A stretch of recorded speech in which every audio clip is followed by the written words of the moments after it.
வாழ்க வையகம், வாழ்க வையகம், வாழ்க வளமுடன்.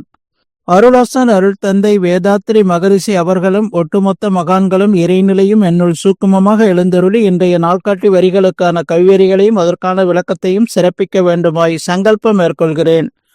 அனைவரையும் பணிவோடு முதற்கண் வணங்கி ஆரம்பிக்கலாம் என்றிருக்கிறேன். அனைவருக்கும் இனிய காலை வணக்கம். வாழ்க வளமுடன். சாமிஜியினுடைய இன்றைய நாள்காட்டி வரிகள்: மனம் தூய்மையில் பூரணத்தை அடைந்து அமைதியாக இருப்பதே முழுமை பேறு என்று சாமிஜி இந்த நாள்காட்டி வரிகள் கொடுத்திருக்காங்க. இதற்கான கவிதை வரிகள்: இறைநிலையோடு எண்ணத்தை கலக்கவிட்டு ஏற்படும் ஒரு அமைதியிலே விழிப்பாய் நிற்க, நிறைநிலையே தானாக உணர்வதாகும் நித்தம் நித்தம் உயிர் உடலில் இயங்கு மட்டும் உறைந்து உறைந்து இந்நிலையில் பழகிக்கொள்ள உலக இன்பங்களிலே அளவு கிட்டும் கரை நீங்கி அறிவு மெய்ப்பொருளாய் நிற்கும் கரைந்து போகும் தன்முனைப்பு காணும் தெய்வம் என்ற சாமிஜி ஒரு பாடல்ல கொடுத்திருக்காங்க. விவேகானந்தர் சொல்லும் போது, நிமிர்ந்த நெல் தைரியமாக இரு, வலிமையோடு இரு, எல்லா பாரங்களையும் உன் தோல் மீது சுமந்து கொள், உன்னுடைய விதியை படைப்பவன் நீயே என்பதை தெரிந்து கொள், உனக்குள்ள எல்லா நன்மைகளும் எல்லா உதவிகளும் குடிகொண்டிருக்கிறது என்ற ஆன்மீக உண்மையை உணர்ந்து கொள் என்று சொல்றாங்க.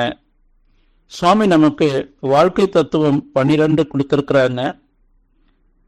அது அந்த 12ல அறிவின் உயர்வு நிலை படிகள் 3 என்று சாமிஜி சொல்றாங்க. பழக்கம், விளக்கம், முழுமை பேறு. நாம பழக்க வழி வாழ்ந்து கொண்டிருக்கிறோம். வேதாத்திரிய பயிற்சிகளை, மனவளக்கலை பயிற்சிகளை நாம முழுமையாக கற்று அதன் மூலமாக நாம் முழுமை பேறு பெற வேண்டும். அந்த முழுமை பேறு நிலையில நாம வாழும்போது நமக்கு 6 குணம் 5 பெரும் பழிச்செயல்கள் நீங்கி சீரமைத்து கொண்டு நம்மால வாழ முடியும். முன்மனை பதிவான அந்த பதிவுகளையும் நாம நீக்கி அந்த முழுமை நிலையிலேயே நம்மால வாழக்கூடிய அந்த பெரிய பாக்கியம் நம்முடைய சாமியை நமக்கு கொடுத்திருக்கக்கூடிய மனவளக்கலை பயிற்சிகள் மூலமாக நாம் பெற முடியும்.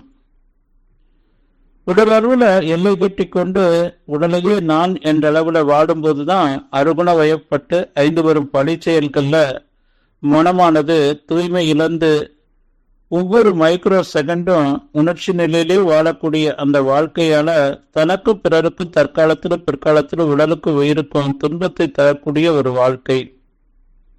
அப்ப இதிலிருந்து விடுபட்டு நாம அந்த இறைநிலையோடு அந்த பூரணத்தை முழுமையாக உணர்ந்து அதோடு 2 கலந்து நின்று வாழ்வதுதான் மனவளக்கலை பயிற்சி.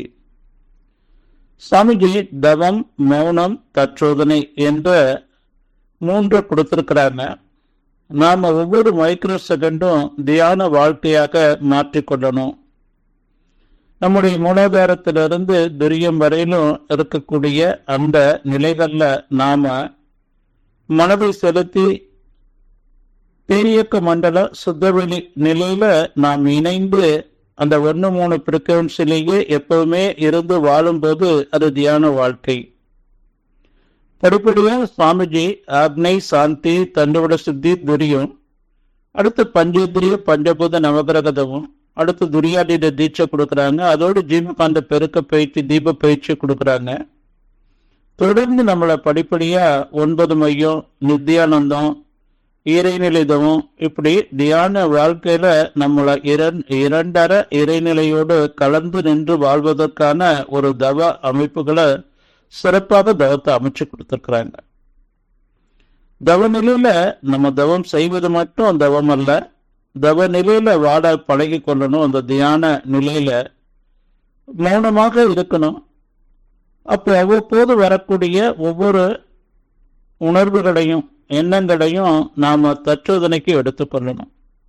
சாமி கொடுத்திருக்கிற 4 விதமான தற்சோதனை: எண்ணம் வராமல், ஆசை சீரமைத்தல், சினம் தவிர்த்தல், கவலை ஒழித்தல்.